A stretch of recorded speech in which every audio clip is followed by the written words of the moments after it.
Возможно, когда вы играли на серверах SP, вы замечали, что при переименовании предмета в наковальне у него меняется модель и текстура. Если вы когда-нибудь задумывались, как же делаются такие ресурс-паки, то попали прямо по адресу. В этом ролике мы с вами сделаем такие же крутые и прикольные модельки, но перед этим нам понадобится парочка программ. Первое – Blockbench. Программа для 3D моделирования. Второе – Pix 2D. Программа для рисования пиксельных текстур. Но вот теперь уже нам нужна идея. Не будем же мы делать ресурс-пак, который не имеет даже капли смысла. О, что придумал! Я сделаю термос, из которого можно будет даже попить.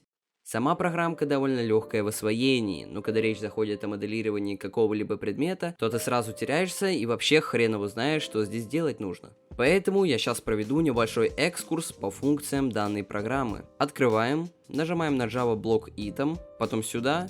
И вот, у нас уже есть первый кубик. Чтобы вы понимали, из подобных кубиков будет строиться вся наша модель. Но как же с ним взаимодействовать? Для этого у нас есть перемещалка, крутилка и менялка размера. С помощью перемещалки мы перемещаем, с помощью крутилки крутим, а с помощью менялки размера меняем размер. Но у нас есть еще один инструмент. Этот инструмент отвечает за расположение якорной точки объекта.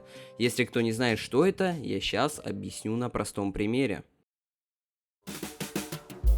Вот у нас есть самый обычный и простой кубик. Сейчас его anchor point находится в углу. Если мы попробуем его покрутить, то получится так, что он крутится некрасиво и не так, как нужно. А нужно, чтобы он крутился чисто по центру и вокруг своей оси. Для этого мы берем и перемещаем его anchor point в центр и пробуем покрутить снова. Почти во всех программах, которые я знаю, чтобы переместить якорную точку в центр объекта, нужно нажать либо сочетание клавиш, либо просто нажать на кнопку. В Blockbench мы просто берем и нажимаем на эту замечательную кнопочку. И все, теперь кубик крутится чисто вокруг своей оси и по центру. Но если что, при надобности можно просто взять этот anchor point и передвинуть в нужное место. Теперь можно приступать к моделированию. Как я и говорил ранее, я буду делать термос, но вам лично советую делать что-то другое и попроще, потому что объяснять, как я делаю эту модель, я не буду, так как ролик будет слишком долгий.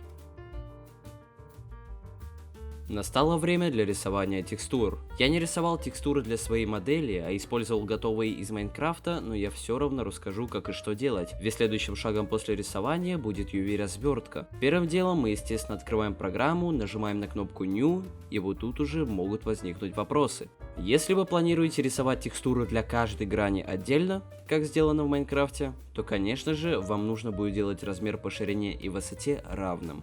А если вы хотите сделать текстуру развернутой, то надо будет уже высчитывать размер. Например, 16 на 32, 32 на 64 и тому подобные размеры. В самом интерфейсе программы разберется уже любой человек, кто хоть раз работал в фотошопе или других редакторах. Но давайте вкратце. Цвет, размер кисти, рисовалка, стиралка, заливалка, выделялка, текст, пипетка. С помощью всех этих инструментов вы сможете воплотить в реальность свои идеи и быть самым топовым и крутым. А тем временем нашу текстуру мы сохраняем в формате PNG и загружаем в Blockbench. После же этого мы можем ее перенести в окошко для UV развертки, и уже там мы подгоняем текстуру под каждую из сторон.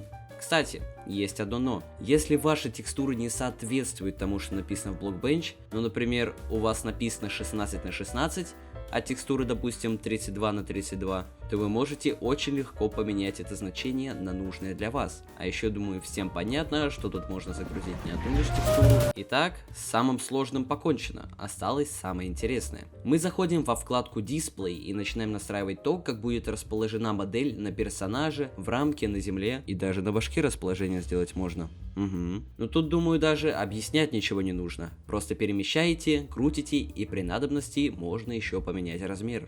Поздравляю вас с вашей первой 3D моделью в игре. Можно ее смело сохранять в отдельную папочку в формате JSON. Но как же ее теперь заставить работать в самом Майнкрафте? Для этого нам нужно будет создать сам ресурс-пак или уже скачать готовый по ссылке в описании. А так, сама технология довольно проста. Заходим в папку Assets, Minecraft, там создаем папку Optifine, в ней создаем папку CIT, и уже внутри этой папки создаем другую папку с названием нашего предмета.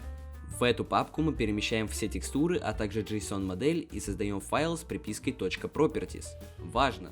он должен быть того же названия, что и сам JSON файл. Там нам нужно будет прописать пару строчек, которые будут в описании, а именно предметы, которые будет заменять наша модель, сама модель, а также ее отображаемое имя, которое лучше не писать на русском, а воспользоваться сайтом Minecraft Tools и генератором текстовых компонентов JSON. Кстати, если текстура вашей модели находится в той же папке, что и сама модель, то вам нужно будет открыть файл в блокноте или другом текстовом редакторе. И в том месте, где речь ведется о текстурах, обязательно поставить точку и слэш перед путем к ней. Понятно? Если нет, то просто сделайте так, как показано на видео, и все. На самом деле 3D-моделирование в Blockbench может помочь вам не только с ресурс-паками, а еще и с различными постерами. Поэтому, если это видео наберет одно ведро воды, я сделаю гайд по программе Cinema 4D. А так, всем спасибо за просмотр, подпишитесь на канал, поставьте лайк, а то мои видео до сих пор смотрят без подписки 90% людей. Всем удачи и пока.